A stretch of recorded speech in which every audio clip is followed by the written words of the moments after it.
പ്രിയപ്പെട്ടവരെ, ചെടികൾ ഇഷ്ടപ്പെടുന്നവർക്കായിട്ടുള്ള ഒരു ഇൻഫോർമേറ്റീവ് വീഡിയോ ആയിട്ടാണ് ഞാൻ ഇന്ന് വന്നിരിക്കുന്നത്.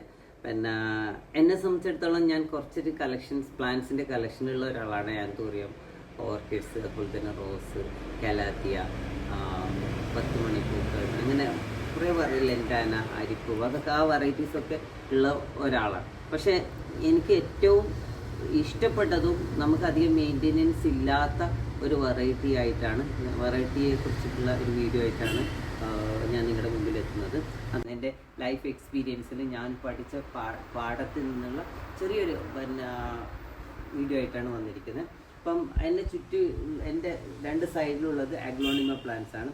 അഗ്ലോണിമ പ്ലാന്റ് സംബന്ധിച്ചിടത്തോളം മറ്റിതര പ്ലാന്റിന് വ്യത്യാസം എന്താണെന്ന് വെച്ചാൽ ഇതിലധികം വെള്ളം ആവശ്യമില്ല, വളം കൊടുക്കേണ്ടതില്ല, പിന്നെ നേരിട്ടുള്ള സൂര്യപ്രകാശം ആവശ്യമില്ല. അങ്ങനെ അധികം കെയർ വേണ്ടാത്ത ഒരു പ്ലാന്റാണ്. പക്ഷെ നല്ല ഭംഗിയും ഉള്ള ഒരു പ്ലാന്റ് കൂടിയാണ്. ചുറ്റിലുള്ളത് അഗ്ലോണിമ പ്ലാന്റ്സ്. അഗ്ലോണിമ പ്ലാന്റിന്റെ നടുക്കാണ് ഞാനുള്ളത്. അഗ്ലോണിമ പ്ലാന്റ് ഏറ്റവും ഭംഗിയായിട്ട് ഇരിക്കണമെങ്കിൽ എപ്പോഴും ഇതിന് ഇത് കണ്ടോ, ഈ പ്ലാന്റ് കണ്ടോ, ഇതിന് ഒറ്റൊരു ഷൂട്ട് മാത്രമേ ഉള്ളൂ. പക്ഷെ ഇതേ വെറൈറ്റി തന്നെയാണ് ഇവിടെ. ഇപ്പോൾ പ്ലാന്റ് ഒരു പോട്ട് ഭംഗിയാവണമെങ്കിൽ, അല്ലെങ്കിൽ പ്ലാന്റ് ഭംഗിയാണെങ്കിൽ പിന്നെ അതിന് 2-3 സ്റ്റെം ഉണ്ടായിരിക്കണം. അത് 2-3 ബേബി പ്ലാന്റ്സ് വളർന്ന് വലുതായി ഒരു ബഞ്ചായിട്ടുണ്ടായിരിക്കും. അപ്പോൾ ഈ ബഞ്ചസ് പെട്ടെന്ന് ഉണ്ടാവാൻ നമ്മൾക്ക് ചെയ്യാൻ പറ്റുന്ന ചെറിയൊരു വിദ്യ എന്താണെന്ന് വെച്ചാൽ, നമ്മൾ 2 ആഴ്ചയിലൊരിക്കൽ, എപ്പോഴും 2 ആഴ്ചയിലൊരിക്കൽ ഇതിൻ്റെ ചുവട്ടിൽ നമ്മൾ ഇത് ചെയ്യുക. അതായത് മണ്ണൊന്ന് ഇളക്കി കൊടുത്താൽ മാത്രം മതി. ഇനി അത്യാവശ്യം വേണമെന്നുണ്ടെങ്കിൽ നമ്മുടെ വീടുകളിലുള്ള ചാണകം തെളിച്ച വെള്ളം വേണമെങ്കിൽ അത് ചെയ്യാം.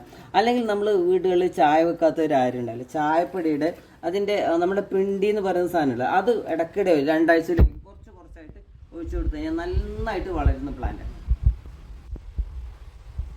പിന്നെ വേറൊരു കാര്യം കൂടി എന്താണെന്ന് വെച്ച് കഴിഞ്ഞാൽ, ഇതിൽ ചില ലീഫൊക്കെ ഉണങ്ങിയിട്ടുണ്ടെങ്കിൽ, ഇത് കണ്ടോ, ഈ ലീഫൊക്കെ ഉണങ്ങിയിട്ടുള്ളൂ.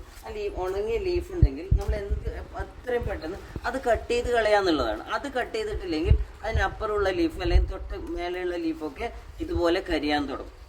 അപ്പം അതും നമ്മൾ ശ്രദ്ധിക്കേണ്ട ഒരു കാര്യമാണ്. പിന്നെ മൂന്നാമതൊരു കാര്യം നമ്മൾ ശ്രദ്ധിക്കേണ്ടത് എന്താണെന്ന് വെച്ചാൽ, ഇപ്പം ഈ പ്ലാന്റ് കണ്ടോ, ഈ പ്ലാന്റിൽ മാക്സിമം ഷൂട്ടായി കഴിഞ്ഞു. ഇനി വേറെ ഷൂട്ടിന് ഇതിന് വളരാൻ പറ്റില്ല. അങ്ങനെയുള്ള കണ്ടീഷൻ വന്നു കഴിഞ്ഞാൽ നമ്മൾ ചെയ്യാൻ പറ്റുന്നത് എന്താ വെച്ചാൽ, ഒരു ഷൂട്ട് ഇതുപോലെ ഇത് വെച്ചിട്ട് കട്ട് ചെയ്തെടുക്കാം. ഈ കട്ട് ചെയ്തെടുത്ത ഷൂട്ട് വേണമെങ്കിൽ വേറെ പ്ലാന്റായിട്ട് നമ്മൾ വളർത്താം. അങ്ങനെ വളർത്തിയ ഒരു പ്ലാന്റാണ് ഇത് കണ്ടോ. അതായത് ഇതിൻ്റെ ഒരു ഷൂട്ട് കട്ട് ചെയ്തിട്ട് വളർത്തിയതാണ്. അത് കുറച്ച് നാൾ അത് അത്രേ ആയിട്ടുള്ളൂ, അതുകൊണ്ടാണ് അതെങ്ങനെ നിൽക്കുന്നത്. പിന്നെ വേറൊരു കാര്യം കൂടി ഞാൻ മനസ്സിലാക്കിയെന്ന് വെച്ചാൽ, അത് നിങ്ങൾക്ക് ചില ഫ്ലവർ ഷോയിലൊക്കെ പോയാൽ മനസ്സിലാവും. ഒരേ വെറൈറ്റിയിലുള്ള പ്ലാന്റ്സ് ഒന്നിച്ച് വെച്ച്, അതായത് 4-5 പോട്ടിൽ ഒരു പ്ലാന്റ് തന്നെ വെച്ചാലാണ് അതിൻ്റെ ഭംഗി ഉണ്ടാകുന്നത്. എന്നെ സംബന്ധിച്ചിടത്തോളം എനിക്കിവിടെ സ്പേസ് ഇല്ലാത്തത് കൊണ്ട് ഞാൻ കളക്ഷൻ കൂട്ടിയിട്ട് നമ്പർ കുറയ്ക്കുകയാണ്. അതായത് കളക്ഷൻ്റെ നമ്പർ കൂട്ടിയിട്ട് റിപ്പീറ്റേഷൻ കുറയ്ക്കുകയാണ് ചെയ്യുന്നത്. ഇത് കണ്ടോ, അല്ലെങ്കിൽ നമ്മൾ ചെയ്യണത്, നമ്മൾക്ക് ഇഷ്ടപ്പെട്ട പ്ലാൻ ഉണ്ടല്ലോ. ഇപ്പൊ എനിക്ക് അഗ്ലോണിമയിൽ ഏറ്റവും നന്നായിട്ട് ഇഷ്ടപ്പെട്ട 2-3 ഗ്രീനിഷിൽ ഒന്ന് ഇതാണ് ഇഷ്ടമായത്. പിന്നെ ഇതാണ് രണ്ടാമത്, ഈ റെഡിഷ് കളർ. അപ്പൊ ഇതിന്റെ ഞാൻ 1-2-3 പോട്ടായിട്ട് വെച്ചിട്ടുണ്ട്. അത് മെയിൻറ്റെയിൻ ചെയ്യാൻ എളുപ്പമായത് കൊണ്ട് തന്നെയാണ്. ഇപ്പം ബാക്കി പ്ലാന്റ്സിനൊക്കെ വ്യത്യാസം. ഇപ്പം എനിക്ക് റോസ് ഉണ്ട്, അപ്പം പിന്നെ ഓർക്കിഡ്സ്, ഗ്രൗണ്ട് ഓർക്കിഡ്സ്, അതിൻ്റെയൊക്കെ പിന്നെ വെച്ചാൽ 1-2 ദിവസം നമ്മൾ വെള്ളം ഒഴിച്ചില്ലെങ്കിൽ നമുക്ക് ഭയങ്കര ടെൻഷനായി. പക്ഷെ ഇതിന് അതില്ല. 2 ആഴ്ചയിലൊരിക്കൽ വെള്ളം ഒഴിച്ചാൽ മതി, അല്ലെങ്കിൽ ആഴ്ചയിലൊരിക്കൽ വളരെ കുറച്ച് വെള്ളം ഒഴിച്ചാൽ നമുക്കത് മെയിൻറ്റെയിൻ ചെയ്യാൻ പറ്റും. അതുപോലെ തന്നെ അഗ്ലോണിമ പ്ലാന്റ് വളർത്തുമ്പം ശ്രദ്ധിക്കേണ്ട ഒരു കാര്യം വെച്ചാൽ, എപ്പോഴെങ്കിലും ഒരു 4-5 ഒരു 2-3 വർഷത്തിനിടയ്ക്ക് പ്ലാന്റ് ഒന്ന് റീപോർട്ട് ചെയ്യണം. ഇത് റീപോർട്ട് ചെയ്യാൻ ആയോ ഇല്ലയോ എന്ന് നമുക്ക് മനസ്സിലാവുന്നത് എന്താണെന്ന് വെച്ചാൽ, ഇതിന്റെ റൂട്ട് ഉണ്ട്, അതായത് സോയിലിന്റെ മേലെ റൂട്ട് വന്നു കഴിഞ്ഞാൽ ഈ പ്ലാന്റ് റീപോർട്ട് ചെയ്യാനായി. ഇത് റീപോർട്ട് ചെയ്യാനായ പ്ലാന്റ് ആണ്. അതുപോലെ തന്നെ ഇത് കണ്ടോ, ഈ പ്ലാന്റും ഏകദേശം അത്യാവശ്യം റീപോർട്ട് ചെയ്യാനായ പ്ലാന്റ് ആണ്. പിന്നെ വേറൊരു കാര്യം ശ്രദ്ധിക്കേണ്ടത്, പ്ലാന്റിന്റെ തന്നെ സ്റ്റെമ്മൊക്കെ എന്നെ വളഞ്ഞും ചെരിഞ്ഞൊക്കെ വളരുന്നുണ്ടെങ്കിൽ അത് വേറൊന്നും നല്ല ഷൂട്ടാണല്ലോ എന്നൊന്നും മടിക്കേണ്ട കാര്യമൊന്നുമില്ല.